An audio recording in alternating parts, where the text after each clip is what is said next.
بسم اللہ الرحمن الرحیم۔ مختصر تذکرہ اولیاء سندھ بٹ شاہ میں حضرت شاہ عبداللطیف بھٹائی رحمۃ اللہ علیہ۔ حضرت شاہ عبداللطیف بھٹائی کا شمار سندھ کے اکابر اولیاء میں ہوتا ہے۔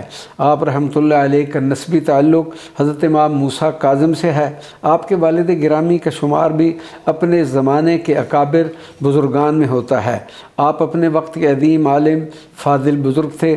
عربی، فارسی اور سندھی زبانوں پر آپ کو مکمل عبور حاصل تھا۔ حضرت مولانا جلال الدین رومی رضی اللہ تعالیٰ عنہ سے انتہائی عشق و محبت تھا، اور ان کی مثنوی شریف کے مطالعہ ہی نے آپ کے اندر تصوف کا شوق اجاگر کیا تھا۔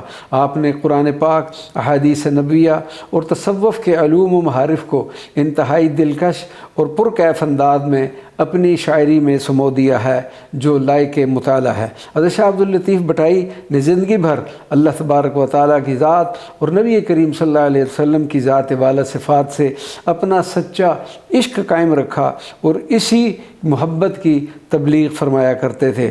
آپ کو ہمیشہ غریب طبقہ سے بے حد محبت رہی، ان کے دکھ درد کو محسوس فرماتے اور جا بجا اپنی شاعری میں ان کی ترجمانی بھی فرمایا کرتے تھے۔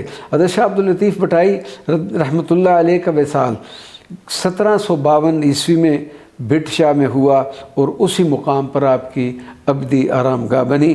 آپ رحمۃ اللہ علیہ کا مدار مبارک ایک پرکیف مقام اور لائق زیارت ہے۔ وما علینا الا البلاغ المبین۔